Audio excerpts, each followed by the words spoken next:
This is the Night Wolf howling at you. And yeah, I did buy another core class figure, even though I kind of said I probably wouldn't buy any more after that Skeletor. But, you know, this is Teela, so exceptions are made. Also, I did accidentally order, as I think I've mentioned before, the He-Man and Sky Sled 2-pack, which I saw Ken at Retro Toy Escapades apparently got his hands on it in Malaysia, because that shit's out on the store shelves right now, and, you know, we're still waiting for it to ship from Amazon. Which is, by the way, where I got this, hence the crushed side and the bent cardboard.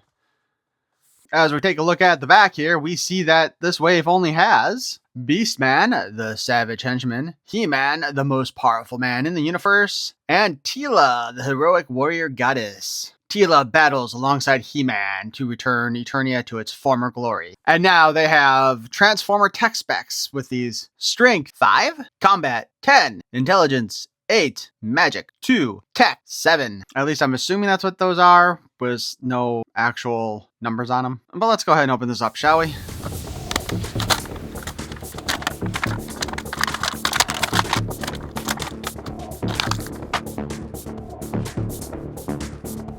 So one of the things I've been kind of curious about, though, is if these figures will work with the regular pegs.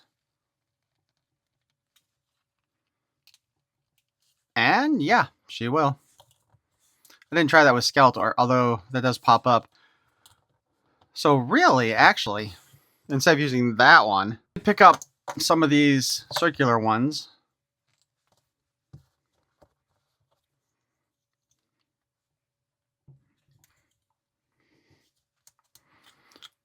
So you could also use those. Either way, her feet do fit in there. But that being said, let's actually take a look at the figure here, shall we? So Teela here is basically...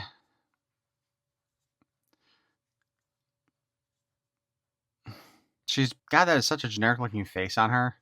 Sorry, I'm so distracted right now. But seriously, like, this feels so generic. She looks more like one of the wrestlers, and I can't think of which wrestler I'm thinking of, because I don't know the female wrestler's name. I don't know most of the male wrestler names, right? But she just kind of looks like a wrestler. I don't know, like I said, this does not look like the actress to me at all. You know what I mean? So she is just a basic figure, smaller than our Origin style, smaller than Masterverse, Chronicles, and all that fun stuff. This is meant for kids more than adults. Hopefully kids will buy these.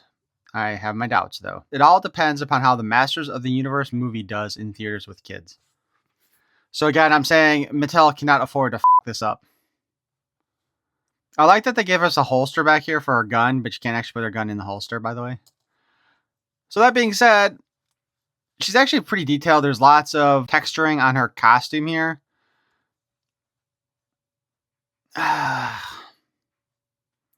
It only vaguely resembles Teela's actual costume from the toys and the cartoons. It definitely kind of looks like maybe they tried to combine the first movie from the 80s costume with the toy line costume, and I'm not a big fan, I'll be honest. I'm kind of really disappointed in the design for Teela's outfit altogether. I have nothing to say about the actress yet. I liked her as Veronica on Riverdale, but I'm curious to see how she'll play Teela. Hopefully she'll be like the actress who likes Teela. You know what I mean? Although I guess Melissa Bernay, or whatever her name was, Supergirl, actually did like Masters of the Universe. So, unlike Sarah Michelle Gellar. With that being said, let's go over the articulation. Head's on a ball joint. Move it up and down. Spin side to side. The hair does cause issues, but does not interfere too much in the end. It's too bad she doesn't have her tiara. The arms do rise up and go down. They spin in a 360. They are not designed to pop out like our Origins. We got a single hinge in the elbow, does about 90 degrees. And it slides in and out. The hand is on a spin also. Surprisingly, there is up and down articulation on that hand, and in and out articulation on this hand. So Teela too could hold her magic sword aloft and say, by the power of grayskull. Actually, she does have a sword, so I could actually do that. She can hold her generic sword aloft and say, "By the power of Grayskull, I'm better than Sarah Michelle Gellar."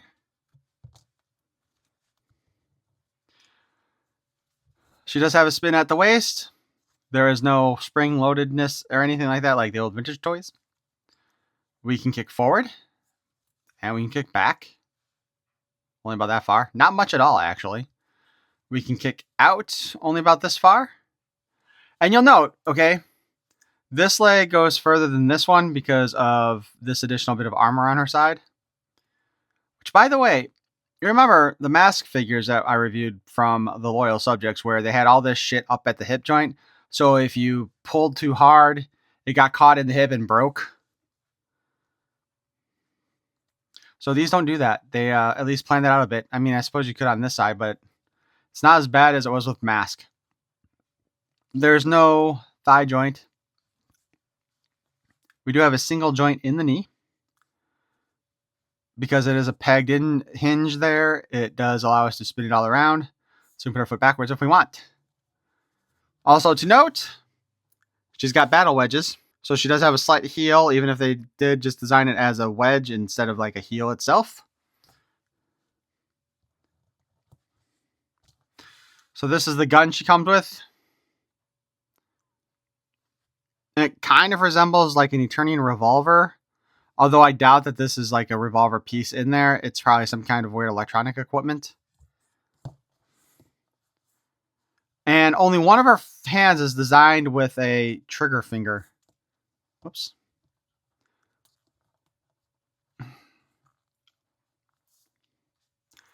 Not that it really matters too much. I guess from this side, it looks like her finger's in there. But obviously from this side, it's not. But technically speaking, this is the only hand you could have to hold her weapon. Or her gun, I should say specifically, because again, of the trigger finger. And then we can put her sword in this one. Which, by the way, like I said, the sword is just kind of like the movie version of the generic swords that were used in the Filmation cartoon. And that's fine. I think it actually looks pretty good. It's a nice update for it. Although it does kind of have that He-Man Power Sword design right up at the top here. So, while I may not be entirely impressed with the design of the costume, the figure actually does look pretty good. I'm not going to hold her costume design against her, you know what I mean? And I do think they could have done a better job with the pistol and the hands, but again, this is a $10 toy. It's meant for kids, not adult collectors, although most toys back in the day were meant for kids and not adult collectors, and that still happened anyway. But as far as the core class goes, I think this is actually a pretty nice figure. They probably could have done a better job on the head sculpt. I don't know. I don't feel like it looks like Camila Mendez. Is that who it is? I believe Camila is her first name. But yeah, it does not do her any justice if that's supposed to be her face sculpt. I do want to get the Teela from Chronicles though, so I can go ahead and do a good review on that and maybe compare the face better there. I do like the sword. I think the sword turns out nice. That's about all I really have to say on this figure. It's not bad. It's not great. It's meant for kids, so let them play with them. It is nice to see a Masters of the Universe figure for under $10. And realistically, the only articulation we lost on this figure from the Origins line is the ankle joint. It's kind of a shame they couldn't put that in here, but that was something that saved them money, and also the fact that the joints don't pop out and allow you to switch things around. That is probably what the biggest cost for Origins is right there, I would assume, is that design. But why don't you guys let me know what you think of this figure in the comments below, and if you're collecting these, I'd definitely like to know that. But if you did enjoy this look at our core class Teela, please feel free to slice that like button. If you want to hear more of my nonsense in the future, you can subscribe. Perhaps you'll want to do a little shot at that notification bell. I thank you for watching. Peace and love.